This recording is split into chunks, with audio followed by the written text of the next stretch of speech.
Bismillahirrahmanirrahim. Assalamu alaikum viewers. In the previous lectures, we have discussed about the quadratic equation and its standard form. We have already discussed the method to find the solution set of quadratic equation. The first method which we have discussed in the previous lecture is factorization method, but today we will discuss another method to solve the quadratic equation, that is completing square method. तो आज का जो हमारा topic है इसमें हम factorisation की बजाय एक नया मेथड जो है सीखेंगे कि क्वाड्रेटिक इक्वेशन को किस तरीके से हम कंप्लीटिंग स्क्वायर मेथड से जो है वो सॉल्व कर सकते हैं। तो बेसिकली प्रीवियस लेक्चर में आपको मैंने तीन मेथड जो है बताए थे, एक फैक्टराइजेशन मेथड और नंबर 2 पे था कंप्लीटिंग स्क्वायर मेथड और तीसरे नंबर पे था बाय अप्लाइंग क्वाड्रेटिक फार्मूला। तो आज का जो हमारा टॉपिक है, आज का जो इसमें हम क्वाड्रेटिक इक्वेशन को कंप्लीटिंग स्क्वायर मेथड से किस तरह सॉल्व करते हैं, इसको हम जो डिस्कस करेंगे। तो चलते हैं अपना आज का जो लेसन है उसको स्टार्ट करते हैं। तो आज का जो टॉपिक हमारा, उसको स्टार्ट करने से पहले थोड़ा सा आपका एक तो प्रीवियस नॉलेज जो है उसको थोड़ा सा रिफ्रेश किया जाए कि स्क्वायर रूट प्रॉपर्टी क्या होती है। तो इसके बारे में आपको थोड़ी सी अंडरस्टैंडिंग होनी चाहिए, क्योंकि यहाँ पे हमने इस मेथड में यूज़ करनी है square root property for any positive real number a. यानी हमारे पास कोई भी एक रियल नंबर है, पॉजिटिव रियल नंबर है, और हमारे पास कोई भी पॉजिटिव रियल नंबर ए हो, तो if x square is equal to a, यानी अगर एक्स स्क्वायर की वैल्यू जो है वो ए के इक्वल हो, देन एक्स की वैल्यू क्या होगी, हम इसका स्क्वायर रूट लेंगे प्लस माइनस के साथ। अब इसकी एक एग्जांपल दे देता हूँ मैं। For example x square is equal to 7 हो। अब हमने एक्स की वैल्यू निकालनी है, तो हम स्क्वायर रूट प्रॉपर्टी यूज़ करेंगे। स्क्वायर रूट प्रॉपर्टी का मतलब ये है कि आप दोनों तरफ अगर स्क्वायर लें तो इसके साथ हम प्लस माइनस जो है वो लिखेंगे। तो एक्स स्क्वायर किसके इक्वल होगा, प्लस माइनस अंडर रूट 7। अब 7 का स्क्वायर रूट जो है वो कंप्लीट नहीं आता, इसलिए हम इसी तरह इसको लिख देंगे। तो स्क्वायर रूट अप्लाई करना जो है और उसके साथ प्लस माइनस लिखना है, इसको हम क्या कहेंगे, स्क्वायर रूट प्रॉपर्टी कहेंगे। इसी तरह एक और example, x square is equal to 25। अब हमने यहाँ पे इसकी क्या कहते हैं निकालनी है वैल्यू उसके एक्स की, तो इसका हम क्या करेंगे, स्क्वायर रूट लेंगे दोनों तरफ, और जब स्क्वायर रूट लेते हैं तो यहाँ पे हम प्लस माइनस लिखेंगे। तो x इज इक्वल टू आ जाएगा प्लस माइनस 5, यानी x की वैल्यू प्लस 5 भी हो सकती है और माइनस 5 भी हो सकती है। अब ये चीज़, इसको हम क्या कहते हैं, इस प्रॉपर्टी को स्क्वायर रूट प्रॉपर्टी का नाम देंगे। अब थोड़ा सा मैं एक्सप्लेन कर दूं कि ऐसा क्यों होता है। तो x square is equal to 25, तो हम इसको 25 को प्लस माइनस 5 का स्क्वायर लिख सकते हैं। यानी एक्स स्क्वायर जो है 25 जो है, इसको हम प्लस 5 या माइनस 5 का स्क्वायर जो है वो लिख सकते हैं। अब इसकी रीज़न क्या है कि प्लस 5 का अगर स्क्वायर लिया जाए तो वो भी 25 आता है, प्लस लिखें या ना लिखें एक ही बात है। इसी तरह अगर माइनस 5 का स्क्वायर लें तो फिर भी 25 आता है, यानी 5 का स्क्वायर 25 आएगा। और अगर ये नेगेटिव टर्म है तो स्क्वायर होने की वजह से इसका आंसर जो है वो हमेशा पॉजिटिव होगा। ये आप मैट्रिक लेवल में ये चीज़ पढ़ चुके हैं। तो इसका मतलब कि चाहे पॉजिटिव नंबर है चाहे नेगेटिव नंबर है, उसका स्क्वायर जो है वो हमेशा पॉजिटिव ही होगा।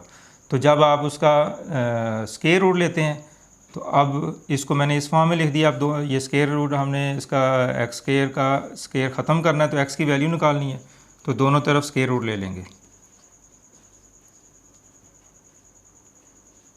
तो दोनों तरफ स्क्वायर रूट ले लिए, ये स्क्वायर रूट इससे कैंसिल हो जाएगा और ये प्लस माइनस 5 आ गया। इट मीन्स कि एक्स की जो वैल्यू है वो प्लस 5 भी हो सकती है और माइनस 5 भी हो सकती है।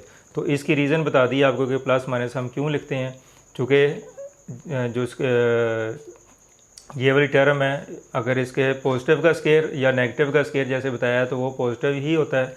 तो इसलिए इसका मतलब ये है कि एक्स की ये जो वैल्यू है जिसका हम स्क्वायर रूट लेने जा रहे हैं, ये पॉजिटिव भी हो सकती है और नेगेटिव भी हो सकती है। तो इस वजह से हम इसके साथ जो है वो प्लस माइनस लिखते हैं। तो इसको हम स्क्वायर रूट प्रॉपर्टी का नाम देंगे। उसके बाद जो कंप्लीटिंग स्क्वायर मेथड है, इसके जो स्टेप्स हैं वो मैंने यहाँ पे राइट डाउन कर दिए हैं। तो ये 5 स्टेप जो है वो 6 स्टेप हम यूज़ करेंगे क्वाड्रेटिक इक्वेशन को कंप्लीटिंग स्क्वायर मेथड से सॉल्व करने के लिहाज से। फर्स्ट स्टेप क्या होगा, right equation in standard form. कि सबसे पहला स्टेप ये होगा कि जब भी आपको कोई क्वेश्चन करने जा रहे हो आप, तो जो क्वाड्रेटिक इक्वेशन दी होगी तो उसको आप स्टैंडर्ड फॉर्म में कन्वर्ट करना जो है वो ज़रूरी है।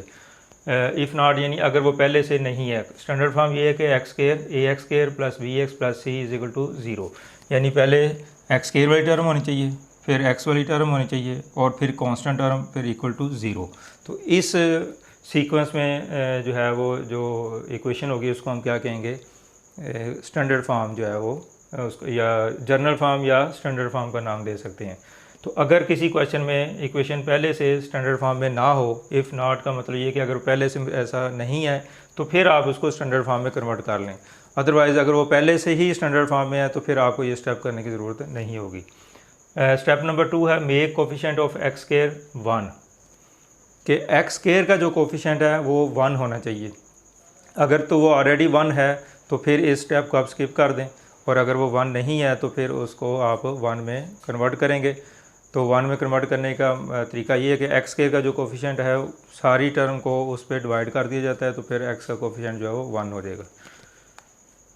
स्टेप 3 जो है shift constant term to right hand side, यानी ये जो कांस्टेंट टर्म होगी हमारी ये वाली, इसको आपने राइट साइड पे कन्वर्ट कर देना है, शिफ्ट कर देना। तो ये हमारा तीसरा स्टेप होगा।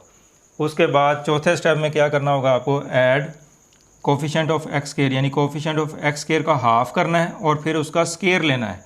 तो फिर आपने उसको किस में ऐड करना है, ऑन बोथ साइड्स। यानी चौथे स्टेप में आप क्या करेंगे कि जो एक्स का कोफिशिएंट है उसका हाफ लेना है और फिर उसका स्केयर लेना है। तो जो भी आंसर आएगा वो दोनों तरफ आपने ऐड कर देना है, इक्वेशन के दोनों तरफ। और स्टेप नंबर 5 है complete square root on right left hand side. तो लेफ़्ट साइड जो है इसका फिर हम स्केयर रूट कंप्लीट करेंगे, जो कि इसका नाम ही यही है, square root method, completing square root method. इसका मतलब ये है कि आपने इस क्वेश्चन में, इन इक्वेशन में जो उसका square on left hand side, इसका स्केयर जो है वो कंप्लीट करना होता है, इसलिए इस मेथड को हम कंप्लीटिंग स्केयर मेथड का नाम देते हैं। तो लेफ़्ट साइड पे आपने उसका स्केयर कंप्लीट करना है और राइट साइड को हम सिंप्लीफाई करेंगे। आखिरी जो स्टेप है to get roots use square root property. तो लास्ट में जब एक्स स्केयर की वैल्यू आपके पास आ जाएगी तो फिर एक्स की वैल्यू निकालने के लिए, यानी रूट्स निकालने के लिए हम क्या करेंगे, स्केयर रूट प्रॉपर्टी यूज़ करेंगे, जो मैंने अभी आपको एक्सप्लेन की। तो ये 6 स्टेप्स हैं जो कंप्लीटिंग स्केयर मेथड में हम यूज़ करेंगे। तो अब हम देखते हैं एक क्वेश्चन इसको करते हैं, तो फिर आपको ये स्टेप्स जो है वो और ईज़िली आप इसको अंडरस्टैंड कर पाएंगे। तो ये हमारे पास क्वेश्चन नंबर 9 है, solve by completing square method. तो ये इक्वेशन एक दी गई है, क्वाड्रेटिक इक्वेशन है, तो इसको हमने कंप्लीटिंग स्केयर मेथड से जो है वो सॉल्व करना है। तो स्टेप 1, हाँ जी, स्टेप 1 में क्या करते हैं, right equation in standard form. तो इसको स्टैंडर्ड फॉर्म में आपने कन्वर्ट करना है।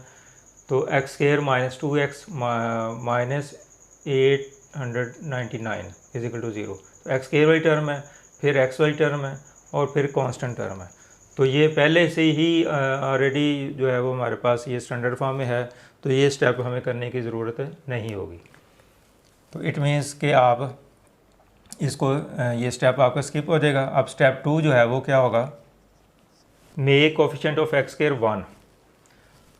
अब एक्स स्केयर का जो कोफिशिएंट है वो ऑलरेडी 1 है, इसका मतलब ये कि स्टेप 2 जो है उसकी भी हमें ज़रूरत नहीं होगी। अगर फ़र्ज़ किया कि यहाँ पे 3 होता, तो अब इस 3 को ख़त्म करने के लिए क्या करना था, पूरी इक्वेशन को आपने 3 पे डिवाइड कर देना था। इसको भी 3 पे डिवाइड करेंगे, इसको भी और इसको भी।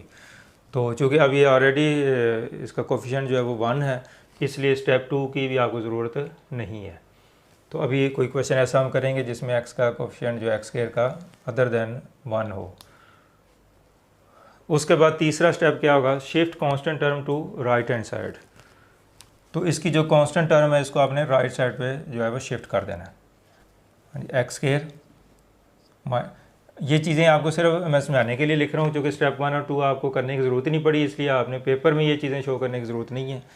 जस्ट आपको सारे प्रोसीजर जो स्टेप्स है वो आपने करते जाना है और लिखने की ज़रूरत नहीं है। तो ये आपने ब्लैंक नहीं छोड़ना है इसको।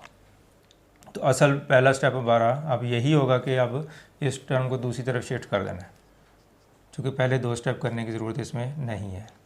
तो ये माइनस है तो उधर शिफ्ट करेंगे तो ये पॉजिटिव हो जाएगा। तो ये हमारा तीसरा स्टेप जो है वो हमने कर ली है। अब स्टेप नंबर 4 जो है वो ये कि x का जो कोफिशिएंट है इसका आपने हाफ करना है। स्टेप 4 कि x का कोफिशिएंट आपने क्या करना है इसमें एडिंग। अब x का कोफिशिएंट कितना है 2 है। अब 2 का हाफ क्या होगा, 2 पे इसको डिवाइड कर लें 1 आ जाएगा। तो 1 आ गया। अब 1 का स्केयर क्या करना है आपने एडिंग 1 का स्केयर, यानी ये क्या लिखा था कि कोफिशिएंट ऑफ x इसको 1/2 से मल्टीप्लाई कर देना है और फिर उसका स्केयर ले लेना है। अच्छा, हाफ़ करने के लिए जो है वो 2 मेथड होते हैं। अगर तो नंबर आपके पास दिया हुआ है विदाउट फ्रैक्शन तो फिर आप जस्ट उसको 2 पे डिवाइड कर लें तो आपका हाफ़ हो जाएगा। तो अगर यहाँ पे जो नंबर है वो फ्रैक्शन में दिया हो, जैसे फर्स्ट करो 3/2 ऑलरेडी यहाँ पे 3/2 दिया हो, तो अब इसका हाफ आप 2 पे डिवाइड करेंगे तो आपके लिए ज़रा मुश्किल हो जाएगा। तो इसकी बजाय आप क्या करेंगे 3/2 को 1/2 से मल्टीप्लाई कर दें, यानी हाफ़ करने के लिए आप 2 पे डिवाइड कर दें या 1/2 से मल्टीप्लाई कर दें तो एक ही मतलब है इसका। तो 3 को 1 से मल्टीप्लाई करें 3 आ जाएगा और 2 को 2 से मल्टीप्लाई करें तो 4 आ जाएगा। तो इट मीन्स कि 3/2 का जो हाफ़ है वो कितना होगा 3/4 होगा।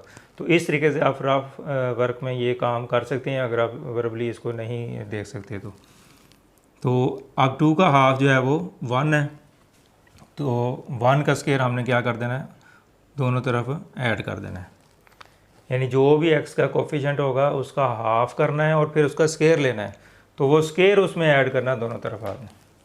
अब x स्केयर -2x प्लस 1 का स्केयर, फिर 8 9 9 प्लस 1 का स्केयर। अब ये स्टेप मैंने अपनी तरफ से किया है। तो किसी भी इक्वेशन में कोई सेम नंबर दोनों तरफ प्लस कर दें या माइनस कर दें तो उस इक्वेशन पे कोई फ़र्क नहीं पड़ता। तो ये हमने 1 का स्केयर ऐड भी कर दिया और इधर भी ऐड कर दिया, क्योंकि ये पहले भी दोनों इक्वल थे लेफ़्ट और राइट साइड, तो अब भी ये इक्वल ही होंगे, इससे कोई इफेक्ट नहीं होगा इसमें। लेकिन इस तरह करने से अब क्या हमें क्या फ़ायदा हुआ, अब यहाँ पे स्टेप नंबर 4 मैंने लिखा था वो मैंने कर दिया। अब स्टेप नंबर 5 में क्या लिखा है complete square on left hand side, यानी जो लेफ़्ट हैंड साइड है इसका स्केयर कंप्लीट करके इसको स्केयर की फॉर्म में लिखना है हमने। अगर आप चाहें तो ये जो फर्स्ट टर्म होती है इसको ऑलरेडी ये स्केयर की फॉर्म में होती है, तो अगर हम इसको इस तरह लिख लें एक्स स्केयर, तो अब आपके पास ही एक फार्मूला बन रहा है जो कि आप मैट्रिक लेवल पे पढ़ चुके हैं। a plus b whole square, a का square plus b square plus 2ab। इसी तरह a minus b whole square, a square plus b square minus 2ab। तो ये 2 बेसिक फार्मूले हैं जो मैट्रिक लेवल तक आप पढ़ चुके हैं। तो ये हम फार्मूला जो है वो अप्लाई करेंगे। अगर यहाँ पे प्लस है तो 2ab वाला फैक्टर प्लस का होगा, अगर माइनस है तो 2ab वाला फैक्टर जो है वो नेगेटिव होगा। ये दोनों टर्म स्केयर वाली हमेशा जो है वो पॉजिटिव होती हैं। तो इसका मतलब कि ये फार्मूले का आइडिया कैसे होगा, यहाँ से आपको आइडिया होगा अगर इधर प्लस है तो a प्लस बी का स्केयर होगा, अगर माइनस 2ab वाला फैक्टर माइनस है तो ये माइनस a माइनस बी का स्केयर होगा। अब यहाँ पे ये भी स्केयर वाली टर्म है, ये भी स्केयर वाली टर्म है, और ये जो टर्म है ये 2ab वाली टर्म है, तो इसको हम लिख सकते हैं x माइनस 1 का स्केयर, x माइनस 1 का स्केयर यानी फर्स्ट टर्म और ये सेकंड टर्म। तो ये 2ab वाला फैक्टर अगर आप चेक करना चाहें तो इसको चेक भी कर सकते हैं। अभी एक स्टेप में एक क्वेश्चन में मैं करवा देता हूँ आपको। X square minus 2 into first term second term और 1 का स्केयर। तो ये जो फार्मूला है फर्स्ट टर्म का स्केयर प्लस सेकंड टर्म का स्केयर, तो फर्स्ट का स्केयर प्लस सेकंड का स्केयर प्लस 2ab। तो a से मुराद फर्स्ट टर्म x है और सेकंड टर्म जो है वो 1 है। अब देखोगे अगर इसको सिंप्लीफाई करें तो ये टर्म बनती है और इसका स्केयर लिया जाए तो ये बनती है, और अगर इसको अगर आप सॉल्व कर लें 2x को 1 से मल्टीप्लाई करें तो ये 2x बनेगा। इसका मतलब ये है कि ये जो 2x वाली टर्म है ये एक्चुअली 2ab वाली टर्म हमारे पास है। तो इसका मतलब ये भी स्केयर वाली टर्म, ये भी स्केयर वाली, और ये 2ab वाला फैक्टर जो है। अब हम इसको क्या लिख सकते हैं first term minus second term. अब माइनस क्यों आया है, चूँकि ये 2ab वाला फैक्टर नेगेटिव है, तो अगर ये नेगेटिव हो तो a माइनस बी का स्केयर होगा। तो जो मैंने स्टेप 5 आपको बताया कि complete square on left hand side, कि लेफ़्ट साइड पे आपने स्केयर कंप्लीट करना होता है। तो लेफ़्ट साइड का आपने स्केयर कंप्लीट कर दिया। हमेशा ये किसी ना किसी ये जो एक्सप्रेशन है ये किसी ना किसी टर्म का स्केयर मान रहा होगा। अब 8 और ये जो राइट साइड है इसको आपने सिंप्लीफाई कर लेना है। 1 का स्केयर जो है वो 1 हो जाएगा। अब ये 900 और यहाँ पे x माइनस 1 का स्केयर। तो ये हमारा स्टेप 5 जो है ये एडिंग वाला स्टेप है और बाद में इसको सिंप्लीफाई करना है, तो ये स्टेप 5 हो जाएगा। उसके बाद अब स्टेप 6 लास्ट स्टेप क्या है कि to get roots we use square root property. अब हम स्क्वायर रूट प्रॉपर्टी जो है वो यूज़ करेंगे।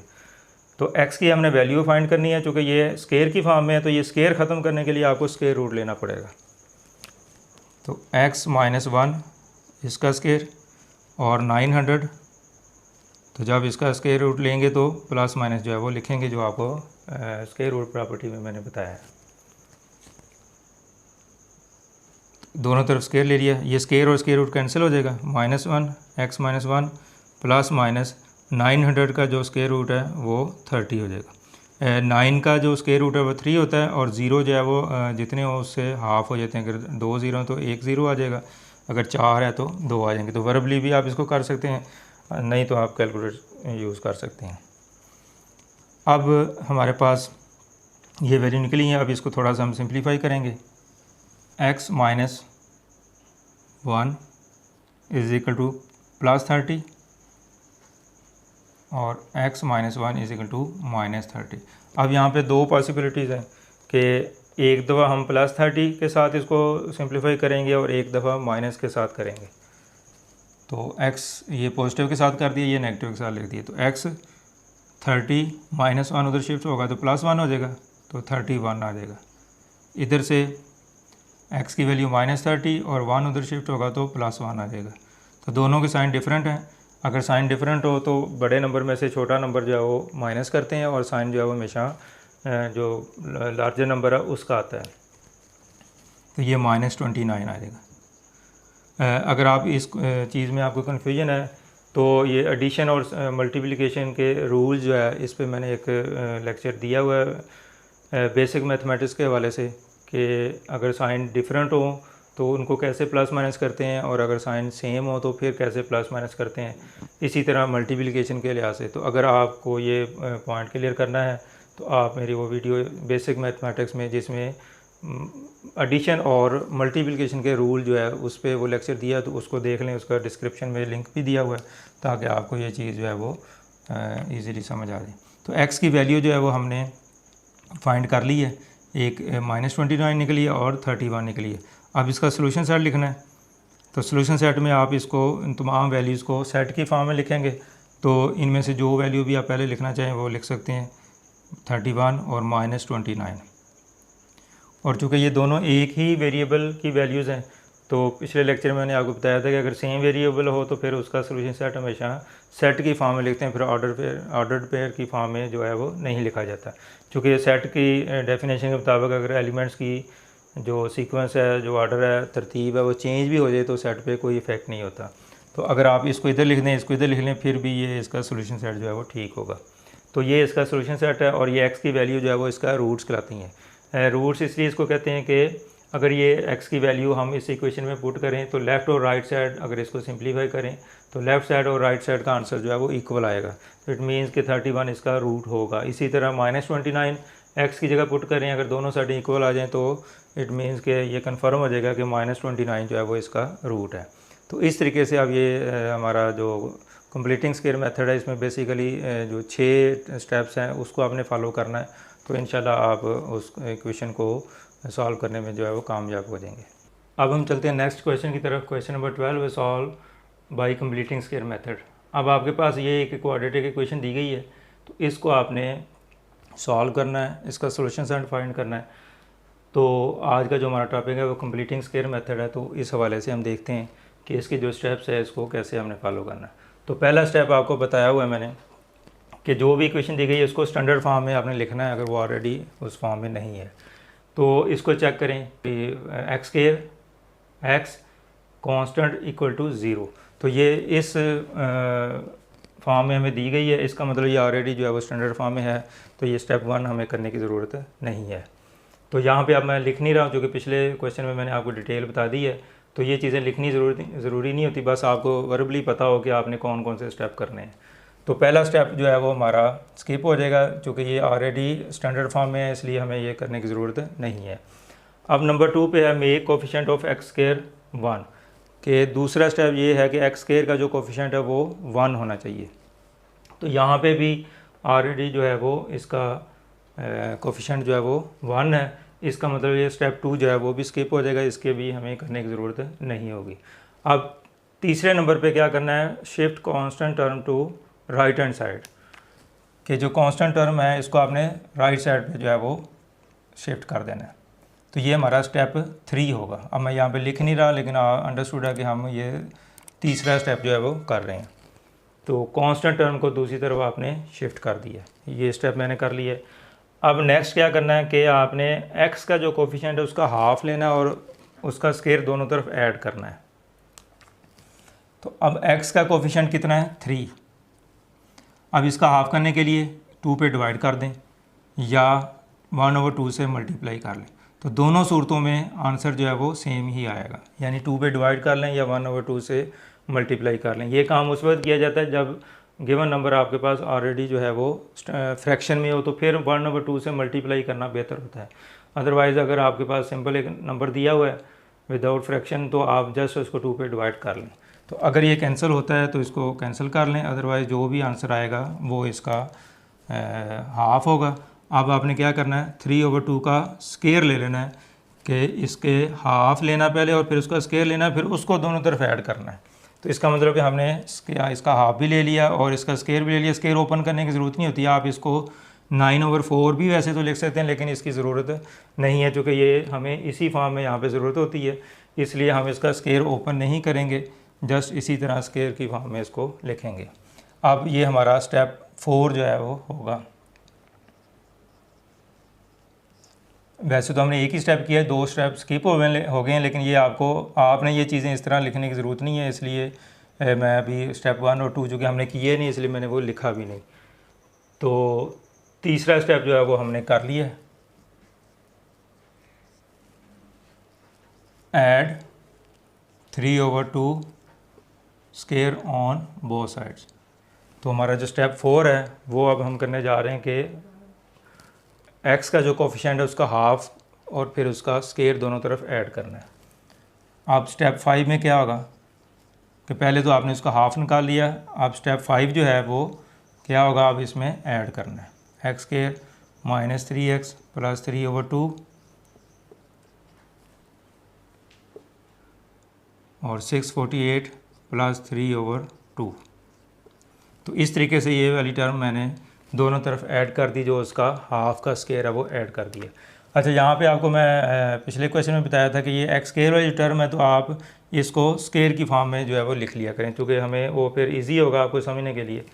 तो अब देखेंगे फर्स्ट टर्म का स्क्वायर प्लस सेकंड टर्म का स्क्वायर माइनस 2ab वाला। अगर आप चेक करें तो ये 2ab वाला फैक्टर अगर आप निकाल के देखना चाहें तो ठीक है, अदरवाइज़ ये कन्फर्म है कि ये 2ab वाला फैक्टर ही होगा।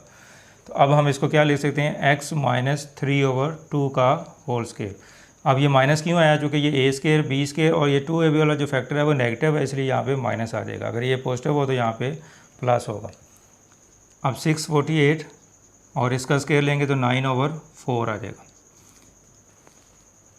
अब हमने ये स्टेप 5 जो है वो complete square on left hand side, तो लेफ़्ट साइड पे जो स्क्वायर है वो हमने कंप्लीट कर लिया है और राइट साइड को आप सिंपलीफाई कर रहे हैं। अच्छा, अब यहाँ पे हमने इसका एलसीएम लिया, 4 एलसीएम आ जाएगा। अब 4 को 1 पे डिवाइड करेंगे तो 4 आएगा और इसको इससे मल्टीप्लाई किया तो 2592 आ जाएगा। इसी तरह 4 को 4 पे डिवाइड करें 1 और 1 को 9 से मल्टीप्लाई किया तो 9 आ जाएगा। इसी तरह इनको आप सम करेंगे तो 2601/4 ये हमारे पास आ गया सिंपलीफाई होने के बाद। अब हमारा लास्ट स्टेप क्या है, to get roots we use square root property. अब हम चूँकि x की वैल्यू हमने फाइंड करनी है, तो ये स्क्वायर ख़त्म करने के लिए हमें क्या करना पड़ेगा, स्क्वायर रूट लेना पड़ेगा। तो स्टेप 6 जो है taking square on both sides, कि इसका दोनों तरफ आपने क्या करना है, स्केयर रूट ले लेना है। अब इस तरफ भी स्केयर रूट ले लेंगे और इस तरफ भी स्केयर रूट लेंगे और ये प्लस माइनस लिखेंगे। तो अब ये स्केयर और स्केयर रूट कैंसिल हो जाएगा। x minus 3/2 is equal to plus minus, अब 2601 जो है इसका आपने स्केयर रूट लेना है, तो कैलकुलेटर यूज़ कर लेते हैं हम। 2601 तो ये 51 आएगा, ओवर 4 का जो स्केयर रूट लागू करेंगे तो ये 2 आ जाएगा। तो दोनों चूँकि परफेक्ट स्केयर हैं तो इसका 51 आता है स्केयर रूट और इसका 2 आ जाएगा। अब जिस तरह हम पिछले क्वेश्चन में किया है, तो यहाँ पे अब दो पॉसिबिलिटीज़ हैं कि x minus 3/2 is equal to 51/2 plus के साथ, और एक दफ़ा आपने माइनस के साथ ले लेना है इसको 51/2, यानी प्लस माइनस का मतलब ये कि आप एक दफ़ा इसको सिंप्लीफाई करेंगे पॉजिटिव साइन के साथ और एक दफ़ा इसको नेगेटिव साइन के साथ जो है वो सिंप्लीफाई करेंगे। अब x की वैल्यू जो है 51/2 माइनस 3/2 को उधर शिफ्ट करेंगे तो ये प्लस 3/2 आ जाएगा।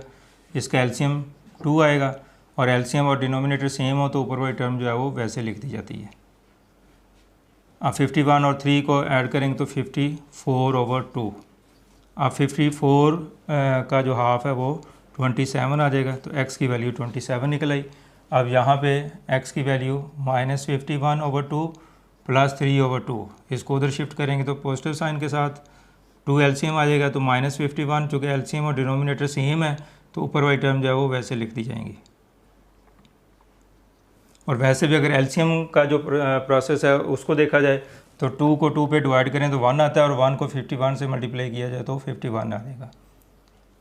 अब दोनों साइन डिफरेंट है, अगर दोनों साइन डिफरेंट हो तो जो एडिशन का रूल नंबर 2 है उसके मुताबिक बड़े नंबर में से छोटा नंबर माइनस किया जाता है और साइन जो है वो बड़े नंबर का होगा। तो 51 में से 3 माइनस किया तो ये -48 आ जाएगा, बड़े वाले नंबर का साइन आएगा ओवर 2। अब 48 का जो अगर हाफ़ किया जाए तो ये -24 आ जाएगा, तो x की वैल्यू -24 निकल आई। अब इसका सोल्यूशन सेट जो है वो हमने फाइंड करना है, तो वो लिखना है तो इस तरीके से हम इसका सोल्यूशन सेट लिखेंगे। इनमें से जो मर्ज़ी वैल्यू आप पहले लिख सकते हैं, नेगेटिव वाली पहले लिख लें, पॉजिटिव वाली बाद में लिख लें, या पॉजिटिव वाली पहले लिख लें और नेगेटिव वाली बाद में लिख लें। तो ये इसका सोल्यूशन सेट है। तो अब ये हमारा जो क्वेश्चन था कि क्वाड्रेटिक इक्वेशन जो है इसको कंप्लीटिंग स्केयर मेथड से किस तरह सॉल्व करना है, तो एक क्वेश्चन हमने और डिस्कस कर लिया और इसके सारे स्टेप भी आपको बता दिए। जो स्टेप इन 6 स्टेप में से जो स्टेप ऑलरेडी उसमें मौजूद है उसको करने की ज़रूरत नहीं है, उसको स्किप कर दें और बाकी स्टेप जो है वो करते जाएं। आमतौर पर पहले 2 स्टेप जो है राइट इक्वेशन स्टैंडर्ड फॉर्म, तो ये अगर पहले से है तो इसको करने की ज़रूरत नहीं होती, और make coefficient of x square 1, ये पहले 2 स्टेप जो है वो अगर ज़रूरत पड़े तो फिर करते हैं, अदरवाइज़ अगर वो पहले ही इसी फॉर्म में है स्टैंडर्ड फॉर्म में और x स्क्वायर का कोफिशिएंट जो है वो 1 है तो फिर ये 2 स्टेप जो है वो स्किप करने पड़ेंगे आपको, यानी उसकी ज़रूरत नहीं होगी आपको। तो इस तरीके से हम स्क्वायर रूट जो है वो फाइंड कर लिए। अच्छा, यहाँ पे आपको एक बात जो ज़रूरी है वो मैं आपको बता दूँ कि जब हम स्क्वायर रूट लेते हैं ना तो यहाँ पे आपके पास 3 पॉसिबिलिटीज़ जो है वो बन सकती हैं। अभी मैंने 2 क्वेश्चन किए हैं, तो बाई चांस वो क्वेश्चन ऐसे हैं कि ये जो भी नंबर इधर आता है वो परफेक्ट स्क्वायर होता है किसी नंबर का, तो इसलिए स्क्वायर रूट जो है वो ख़त्म हो जाता है और हमारे पास कोई रियल नंबर जो है हासिल हो जाता है।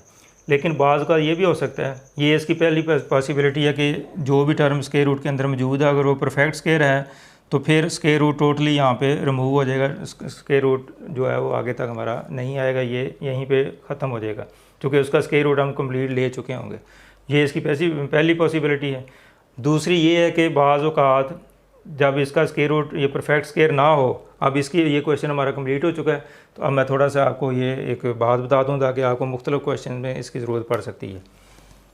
अगर फ़र्ज़ किया कि हमारे पास स्क्वायर रूट के अंदर जो है इस तरह की टर्म आ जाए, जैसे 8 है कि यहाँ पे +-8 यानी ऐसे समझ लें या प्लस माइनस को भी छोड़ रहने दें आप। तो अगर 8 है स्क्वायर रूट के अंदर, आप 8 जो है वो किसी का परफेक्ट स्क्वायर नहीं, यानी इस 8 को किसी का स्क्वायर नहीं लिख सकते हम। तो इट मीन्स आप इसको कैसे सॉल्व करेंगे, इसका स्क्वायर रूट पूरा पूरा नहीं आएगा। तो अब आप ऐसे क्या करेंगे, इसके फैक्टर बनाएंगे। अब वो फैक्टर कैसे होंगे, इसको हम लिख सकते हैं 4 × 2 का स्क्वायर रूट, और जब 4 का स्क्वायर रूट अलग करेंगे और 2 का अलग कर देंगे तो ये 2 × 2 आ जाएगा। तो यानी इस यहाँ पे इस जगह पे आपका वो एक्स स्क्वायर आ रहा है, समझ लें। तो सिर्फ इस हिस्से को मैंने सिंप्लीफाई करके बताया कि अगर ये परफेक्ट स्क्वायर ना हो तो आपने इसके फैक्टर बना लेने हैं अगर बनते हैं तो ये फैक्टर मैंने, और फैक्टर ऐसे बनाने हैं कि उनमें से दोनों में से एक फैक्टर ऐसा हो जो परफेक्ट स्क्वायर हो, जैसे 4 × 2। तो अब 4 जो है वो इसका स्क्वायर रूट क्या आएगा, 2 आएगा। तो इसके ऊपर से स्क्वायर रूट साइन ख़त्म हो जाएगा। तो ये हमने फैक्टर बनाए और एक फैक्टर का स्क्वायर रूट आता है पूरा पूरा, तो इसलिए वो आपने बना देना है। तो एक इसकी पॉसिबिलिटी तो ये है कि आपका ये परफेक्ट स्क्वायर हो तो टोटली स्क्वायर रूट ख़त्म हो जाएगा, जैसे इस क्वेश्चन में ख़त्म हो गया। दूसरी सूरत मैंने क्या बताई है कि ऐसा रियल नंबर आ जाए जिसके फैक्टर बनाने पे किसी एक फैक्टर का स्क्वायर रूट जो है वो पूरा पूरा आता हो, यानी वो परफेक्ट स्क्वायर हो। तो फिर उस सूरत में भी आप ये वाला स्टेप करेंगे और स्क्वायर रूट एंड तक फिर इन्वॉल्व होगा यहाँ पे, यानी स्क्वायर रूट ख़त्म नहीं हुआ एक पोर्शन का, तो जो हमारा क्वेश्चन है वो एंड तक इसमें स्क्वायर रूट आता जाएगा। और तीसरी जो पॉसिबिलिटी ये है कि आपके पास ऐसा कोई नंबर हो, ना तो वो परफेक्ट स्क्वायर हो और ना ही उसके फैक्टर बनते हों। फैक्टर से मुराद कि ऐसा फैक्टर जिसका एक हिस्से का जो स्क्वायर रूट पूरा आता हो। तो अब 7 जो है इसका जो स्क्वायर है ये परफेक्ट स्क्वायर भी नहीं है और इसके फैक्टर भी नहीं बनाए जा सकते। तो फिर हम क्या करेंगे, ये एंड तक हमारे क्वेश्चन में स्क्वायर रूट साइन, फिर इसकी सिंप्लीफिकेशन भी इतनी ज़्यादा नहीं होती, तो 1-2 स्टेप में ये काम ख़त्म हो जाता है। तो फिर आप उसको इसी तरह चलाते जाएंगे। तो अब 3 मैंने बातें बता दी आपको कि अगर स्क्वायर रूट ये परफेक्ट स्क्वायर हो तो स्क्वायर रूट टोटली ख़त्म हो जाता है और ये क्वेश्चन बड़ा इजीली हम सॉल्व कर लेते हैं। और अगर वो परफेक्ट स्क्वायर नहीं है लेकिन उसका फैक्टर बनाने से किसी एक फैक्टर का जो है वो स्क्वायर रूट, जैसे ये 32 है, अब इसके फैक्टर तो काफ़ी सारे बन सकते हैं, जैसे 16 × 2 ये भी फैक्टर बन सकता है इसका। अब 16 जो है इसका स्क्वायर रूट ये परफेक्ट स्क्वायर है, तो ये परफेक्ट स्क्वायर होने की वजह से एक फैक्टर ऐसा है इसमें जो परफेक्ट स्क्वायर है। इट मीन्स कि ये जो फैक्टर है ये ज़्यादा सूटेबल है। अगर हम इसको इस तरह लिख लें तो 8 को 4 से मल्टीप्लाई करें फिर भी 32 ही आता है, लेकिन अब 4 जो है वो इसका स्क्वायर रूट तो ये परफेक्ट स्क्वायर है, लेकिन 8 जो है इसके भी मज़ीद फैक्टर बन सकते हैं जैसे अभी इधर की है। इसका मतलब कि अगर आप इसको इस फॉर्म में लिखेंगे तो फिर आप कोई ज़्यादा सूटेबल जो इसका प्रोसेस है ये नहीं होगा। तो आपने ऐसा फैक्टर ढूंढना है कि मज़ीद जो दूसरा फैक्टर हो वो दोबारा सब फैक्टर में कन्वर्ट ना हो सकता हो। तो फिर आप वो सूरत हाल जो है वो ज़्यादा मौजू होंगी तो वो यूज़ करेंगे। और तीसरी सूरत ये है कि स्क्वायर रूट बिल्कुल भी उसका फैक्टर बनाए ही नहीं जा सकते, तो तीसरा ऑप्शन ये है। तो ये मुख्तलिफ सिचुएशन जो है वो मुख्तलिफ क्वेश्चन में जो है वो आपके सामने आ सकती हैं। तो आपको बता दिया कि आपने कैसे सॉल्व करना है। अब हम देखते हैं क्वेश्चन नंबर 14 है, solve by completing square method. ये हमारे पास इक्वेशन है 2x² + 12x - 110 = 0। तो सबसे पहला स्टेप तो आपने देखना है कि ये स्टैंडर्ड फॉर्म में है या नहीं है। तो x² टर्म, xy टर्म और कांस्टेंट = 0। तो ये ऑलरेडी जो है वो स्टैंडर्ड फॉर्म में है, तो इसलिए आपका पहला स्टेप जो है वो आपको ज़रूरत नहीं करने की। उसके बाद स्टेप 2 जो है, मेक कोफिशिएंट ऑफ x² 1। अब देखें कि x² का जो कोफिशिएंट है इस क्वेश्चन में 1 नहीं है। इट मीन्स कि दूसरा स्टेप अब आपको यहाँ पे करना पड़ेगा। पिछले 2 क्वेश्चन जो हमने किए हैं उसमें आपको दूसरा स्टेप करने की ज़रूरत नहीं पड़ी, लेकिन यहाँ पे हम करेंगे। तो ये वैसे तो आपने इसको स्टेप अगर लिखने भी है तो स्टेप 1, 2, 3 वो सारे लिखेंगे। तो स्टेप 2 हम करेंगे, 1 चूँकि स्किप हो गया इसलिए मैंने शो नहीं किया। तो ये चीज़ जस्ट आपको समझाने के लिए, तो आपने इस तरीके से इसको फॉलो ना करें, बेशक आप क्वेश्चन करते जाएं बस।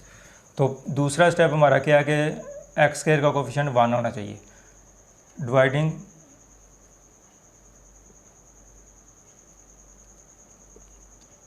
By 2 on both sides.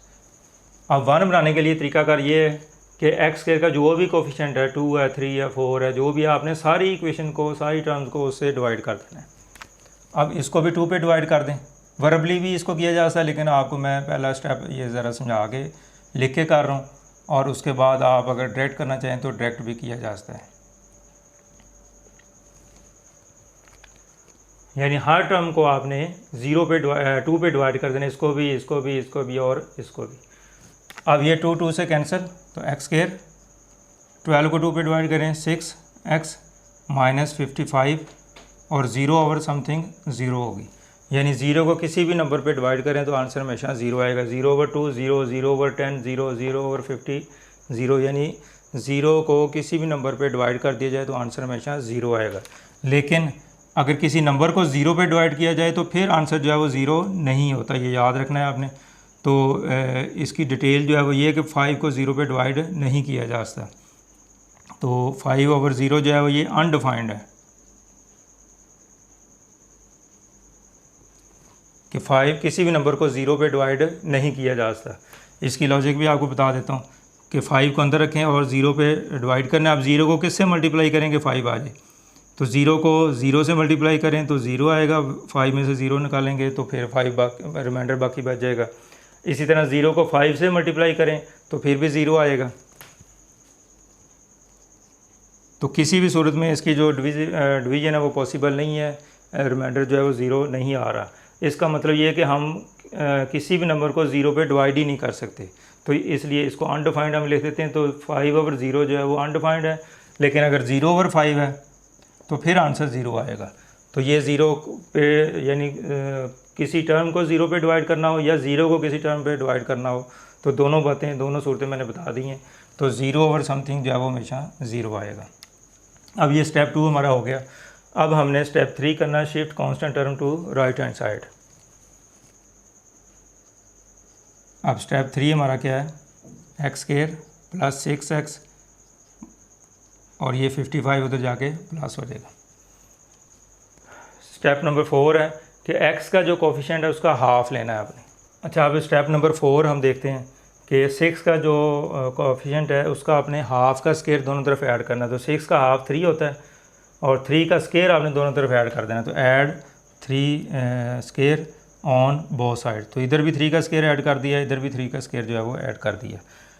अब यहाँ पे अगर देखें तो फर्स्ट टर्म का स्क्वायर प्लस सेकंड टर्म का स्क्वायर प्लस 2ab, ये 2ab वाला फैक्टर है, तो ये दोनों टर्म जो है वो स्क्वायर वाली है। तो ये फर्स्ट टर्म और ये सेकंड टर्म, तो हम x प्लस 3 का स्क्वायर लिख सकते हैं वो a प्लस b के फार्मूले से।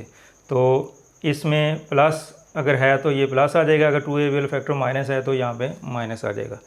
और इसका स्क्वायर लेंगे तो ये 9 आ जाएगा, इनको प्लस करेंगे तो ये 64 आ जाएगा। अब स्टेप 5 में हमने क्या करना था, स्टेप 5 में हमने इसका स्क्वायर जो है वो कंप्लीट करना है। अब देखें कि ये जो आपने डिवाइड ऐड किया है तो उसके बाद ये हमने इस फॉर्म में लिख दिया है, तो ये हमारा स्टेप 5 हो गया कि इसका स्क्वायर जो है वो कंप्लीट कर दिया है, इस टर्म का हमने स्क्वायर की फॉर्म में लिख दिया है। अब इसको सिंप्लीफाई कर लें और हमारा जो लास्ट स्टेप है to get roots, we use square root property कि लास्ट टाइम में चूँकि ये स्क्वायर ख़त्म करना होता है हमने, तो दोनों तरफ स्क्वायर रूट लिए हैं तो हम इसका ये स्क्वायर रूट ख़त्म कर सकते हैं। तो इसको स्क्वायर रूट लेंगे तो ये x प्लस 2 आ जाएगा, कैंसिल हो जाएगा। और 64 का जो स्क्वायर है ये 64 चूँकि परफेक्ट स्क्वायर है इसलिए इसका स्क्वायर रूट जो है वो पूरा पूरा आ जाएगा। तो प्लस माइनस 8 जो है वो इसका आंसर है। इसको सिंप्लीफाई करने के अब हमने x की वैल्यू फाइंड करनी है, तो इसकी दो पॉसिबिलिटीज़ हैं कि x plus 2 is equal to 8 और x plus 2 is equal to -8। तो x की वैल्यू 8 माइनस 2 हो जाएगा तो 6 आ जाएगी, और x की वैल्यू -8 -2 तो ये -10 आ जाएगी। तो यहाँ पे x की दो वैल्यूज़ हमने फाइंड कर ली हैं और यही इसके रूट्स हैं। तो अब इसका सलूशन सेट क्या लिखेंगे, 6 - 10। तो ये इसकी सलूशन सेट है। तो इस तरीके से हमने जो कंप्लीटिंग स्क्वायर मेथड है, ये क्वेश्चन हमारा कंप्लीट हो गया। तो मैंने अब डिफरेंट टाइप्स के आपको 3 क्वेश्चन जो है करवा दिए हैं। तो उम्मीद करता हूँ कि आपको ये प्रोसीजर जो है कंप्लीटिंग स्क्वायर मेथड का, इसको आप अच्छी तरह अंडरस्टैंड कर पाए होंगे। तो बेसिकली आपने कंप्लीटिंग स्क्वायर मेथड में क्या करना होता है, स्क्वायर कंप्लीट करना होता है जो आपको एक्सप्रेशन दिया हो। तो इसलिए इसको कंप्लीटिंग स्क्वायर मेथड कहते हैं। बाकी इसके जो स्टेप्स है वो ऑलरेडी मैं आपको डिस्कस कर चुका हूँ कि स्टैंडर्ड फॉर्म में लिख लें, एक्स के स्क्वायर के कोफिशिएंट को 1 बना लें अगर ज़रूरत हो, कांस्टेंट टर्म को दूसरी तरफ शिफ्ट कर दें, और एक्स का कोफिशिएंट का हाफ दोनों तरफ ऐड करना होता है। और 5वां स्टेप है कि कंप्लीट स्क्वायर रूट, यानी जो लेफ़्ट साइड आती है हमारी, इसका स्क्वायर रूट हमने स्क्वायर कंप्लीट करना होता है, और लास्ट में हम क्या करते हैं, स्क्वायर रूट लेते हैं ताकि वो एक्स की वैल्यू जो है वो फाइंड कर सकें। अब आपकी एक्सरसाइज में जो क्वेश्चन है 9 to 14 उनमें से मैंने कुछ आपको करवा दिए हैं, तो ये सारे क्वेश्चन जो है वो आपने इसी पैटर्न पे कर लेने हैं कंप्लीटिंग स्क्वायर मेथड से। 9 से 14 इस एक्सरसाइज के तमाम क्वेश्चन जो एक जैसे हैं। तो उम्मीद करता हूँ कि आज का टॉपिक आप अच्छी तरह समझ चुके होंगे। अगर आपको आज का लेक्चर पसंद आए तो इसको लाइक भी कर दें, और अगर आपने चैनल मेरा सब्सक्राइब नहीं किया तो इसको सब्सक्राइब भी कर लें, ताकि आइंदा आने वाली हर वीडियो जो है उसका नोटिफिकेशन जो है वो आपको ऑटोमेटिकली रिसीव हो सके। और मज़ीद अपने दोस्तों को भी ये शेयर करें ताकि ज़्यादा से ज़्यादा स्टूडेंट जो है वो इससे मुस्तफ़ीद हो सकें। आपका बहुत शुक्रिया। अल्लाह हाफ़िज़।